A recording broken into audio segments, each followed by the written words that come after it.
All right, welcome back, IB Math. We're going to continue with 5.1, looking at our last lesson, only one video today, on sampling. And we're going to look at some of the issues in sampling, and we're going to talk about an example. The first issue in sampling I'd like to talk about is something called bias.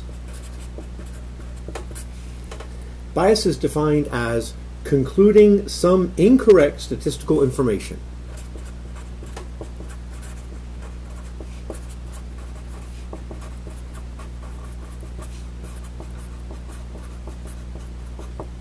Concluding some incorrect statistical information. A bias in our sample.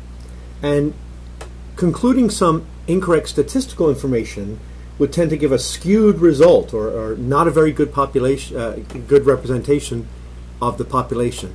So if there's any bias in my sample, it's just going to be much worse if I try to say that this is representative of my entire population. All right, so let's take a look at an example problem. Let's talk about a company that manufactures pencils.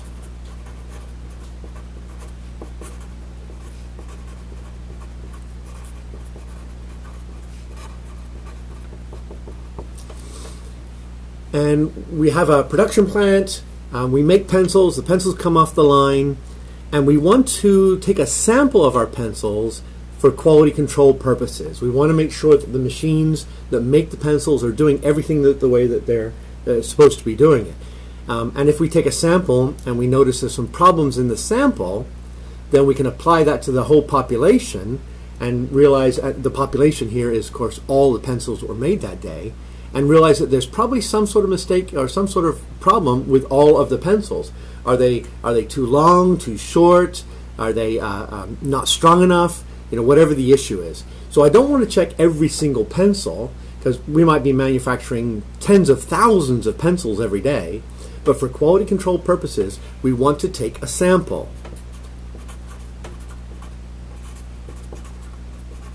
So we're going to take and check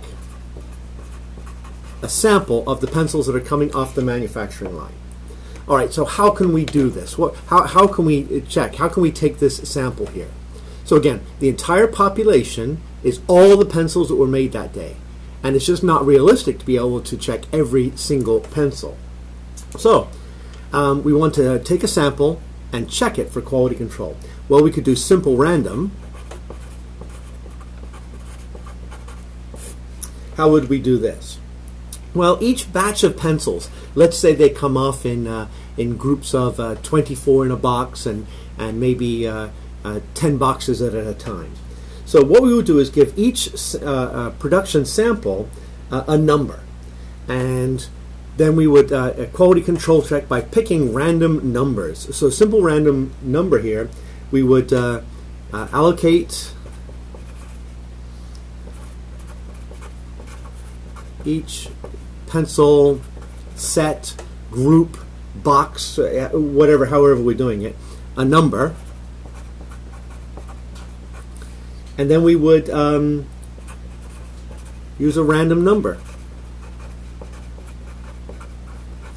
So all the batches that came off that day, let's say that there were 200 batches that came off that day, we use a random number selector, and it comes up with, I don't know, batch number 67, 112, and 183. So those would be the three batches we would go. We would pull those out, and then we would just choose and quality control those three as a good sample. Another way of checking our pencils would be systematic.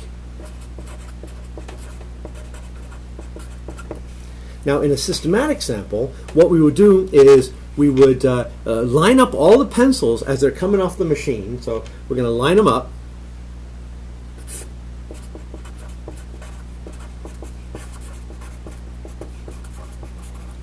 And as they're coming off the machine, I'm going to take whatever pencil. So I might start with a random set, and then choose every another random set every, I don't know, and this is just a completely made up number, every 43rd set after that. So systematic. We would maybe start with the 19th set that came off, and then we would choose every 43rd or every some random number after that. This number would be the same, however, whatever number that was.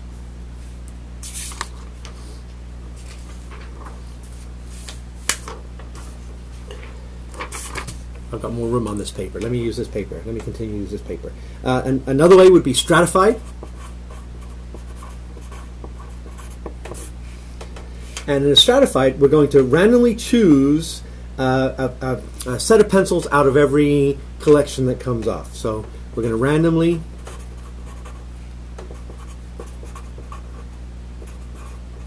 choose one set out of each production run. So if they're coming off the machine in batches of, what did we say, batches of 20, then I'm just going to randomly pick one out of every batch of 20 that comes off. I'm going to pick one set out of every batch of 20 that comes off. And then finally, quota. Now, for the quota, I need to break the population into different strata, and then I'm going to pick a sample from each of those strata. So, for example, if we were making different colored pencils that day, I could break it into different sets, think something like strata. So in the pencil case, I could do put all the red pencils over there, the blue pencils over there, and then I'm going to pick a sample that's proportional, that's the important part here, proportional from the population. So choose a proportional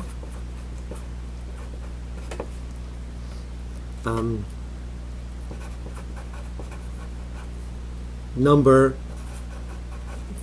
from each set. So, like I said, if the pencils are coming off in different colors, I could put all the red and the blue, the black, or however we're doing it. And let's say that I've got 50% of my pencil population is black pencils. Well, then I'm going to choose 50% for my sample from that set. And if only 10% coming off are red, then only 10% of my sample are going to come from that. Of course, the other one is the convenience method, which is not a very good one at all, where I just grab whatever ones are in front of me and test those. And the reason that that's not so good, it's convenient, it's nice and easy, is it may not be representative of the entire population. I don't know.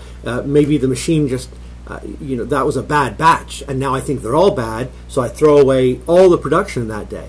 Where if I'd done more of a systematic or stratified quota, some sort of simple random, I would have realized that only that batch was bad. All right. Moving on. So the purpose, now remember, the purpose of sampling is to gather information which represents the general population. So the whole purpose of sampling is to gather information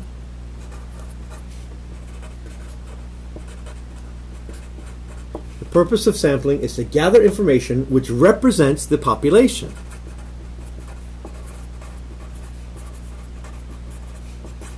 Represents the entire population.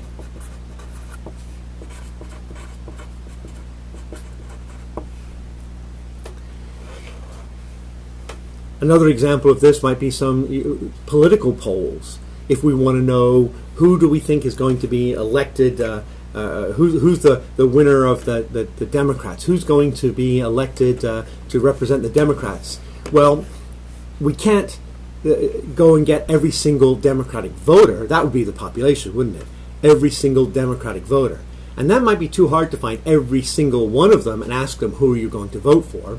So we need to do some sort of sample. We want to find a sample of all Democratic voters, and then look at what that sample is, and then we can make generalizations and say, oh, such and such a candidate is clearly leading in my sample. So as long as I've got a good sample that really represents the entire population, I can make the generalization that this person is going to win.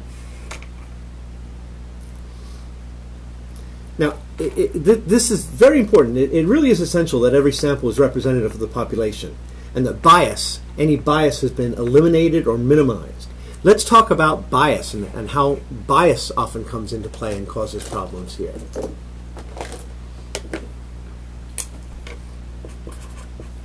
So back to bias for a moment. So bias would be, I've got some sort of error in here.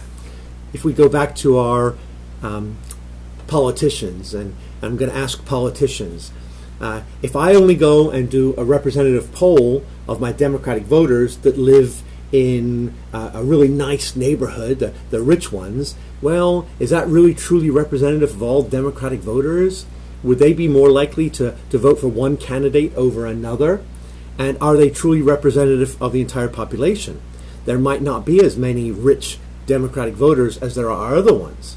So I might have a bias there, and I think, oh, this person's definitely going to win, and maybe they do win the rich Democratic vote, but then there's so many more on the other side that the other person wins by a landslide. Let's take a look at some different forms of bias.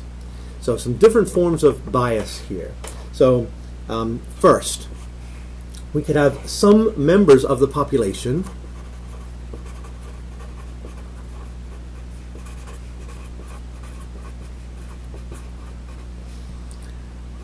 are excluded. For whatever reason, they didn't. That member of the population did not make it into my sampling frame. Again, if we think about the voting for Democrats, and I only go to the rich Democrats, well, I'm missing a whole representative part of my population, the poor Democratic voters. Or maybe I do a phone survey, and I'm going to call just randomly a whole bunch of people that are registered to vote Democrat. Well, how would a phone survey be biased? Well, I might miss people that don't have phones or don't answer, and that would cause a bias there as well. Another bias is non-responders.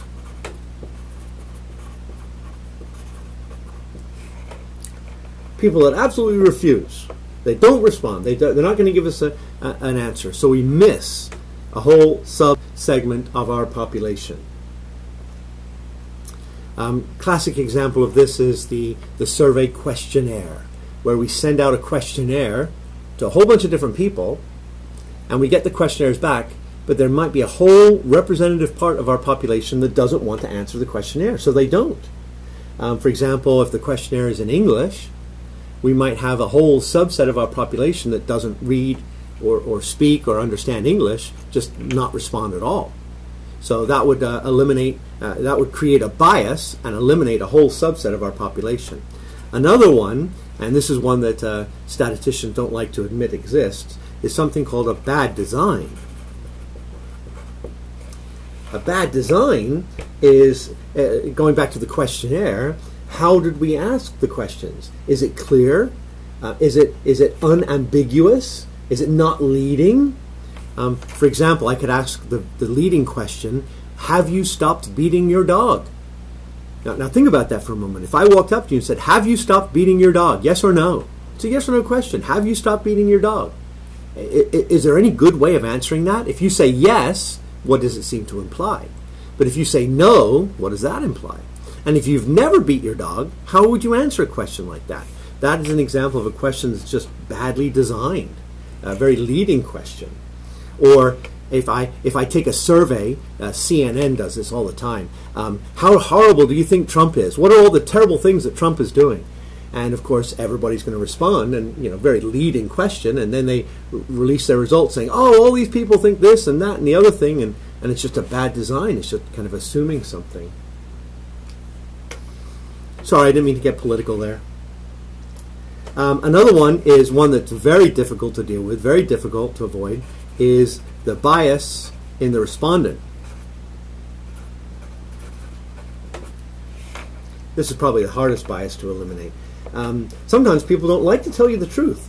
For example, if we were going to collect data about the weight of people, how much people weigh, well, the bias of the respondent, unless we make them stand on a scale and record it ourselves, and if we just go by what they say, we might have a big bias here. Or if we go around the room and ask, what political party do you favor?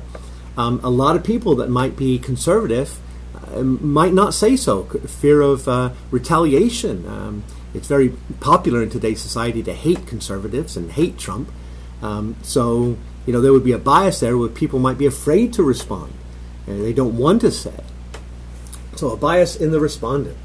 Now this all comes down to, and kind of here's the bottom line here, our data. How reliable is our data? Let's talk about that word reliable.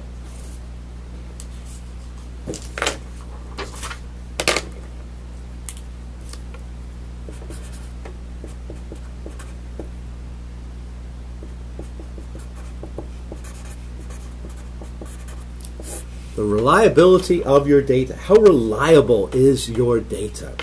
Well, the word reliable in this context here means that data would be reliable if you could repeat the data collection process that you just did and you would get similar results.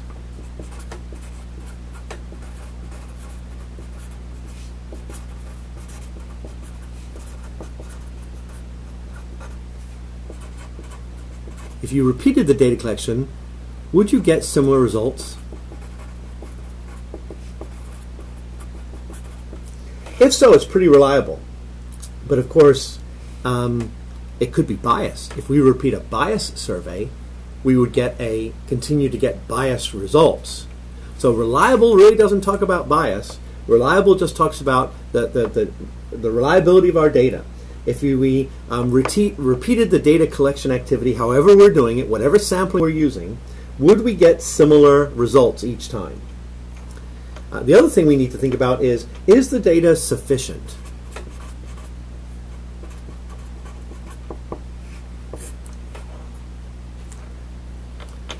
In other words, is there enough data available to support your conclusions?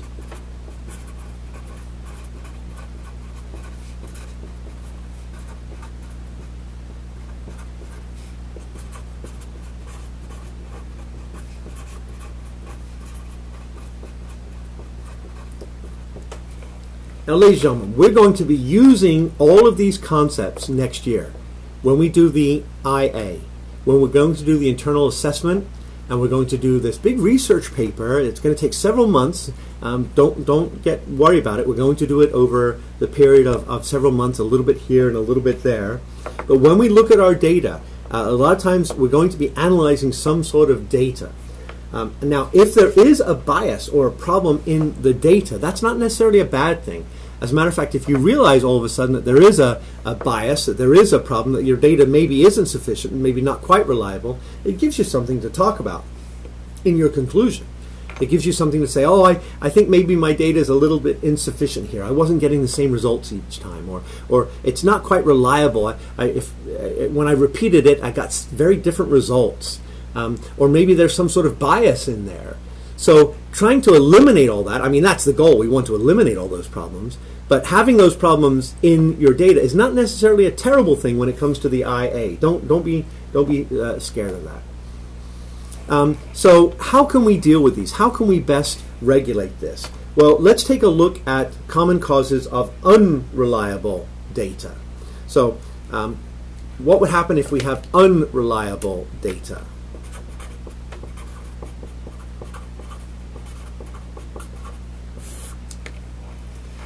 Well, what are the leading factors? There's really two big factors in unreliable data, and these we definitely need to deal with and take into consideration. The first is missing data. Just like with those pencils coming off the construction line. If I've got a systematic and I'm going to select the 53rd batch, then I need to have the 53rd batch. If it's already packaged and shipped out, can I take the 54th batch? Well, I guess I would have to in that case, but it all of a sudden becomes unreliable because I am not following the systematic process that I selected. This is definitely a problem. We talked about some of the ways that this could happen with a lack of response. People don't want to answer. If we go back to talking about how much homework do you have, and maybe people don't want to answer that. And sometimes it might not be possible to record the data. Trying to find all the data. So missing data is our first big issue in unreliable data. And the second one is errors in handling the data.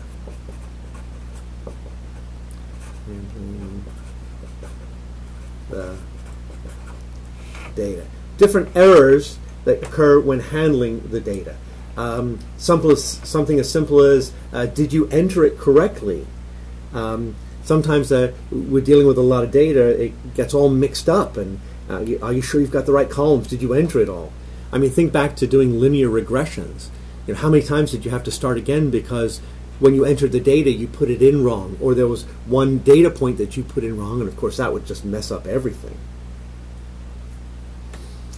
To avoid these two issues, you really have to be very careful, very detail-oriented. You need to monitor and check to minimize these two types of errors. All right, ladies and gentlemen, this actually finishes 5.1. There's no lesson number 3, and I don't think there's any homework from the second part of 5.1. We're going to pick it up tomorrow with 5.2. Make sure you get all the homework done out of 5.1, get it turned in. I will grade it and get it back to you. And, well, good luck, and I will talk to you again tomorrow morning.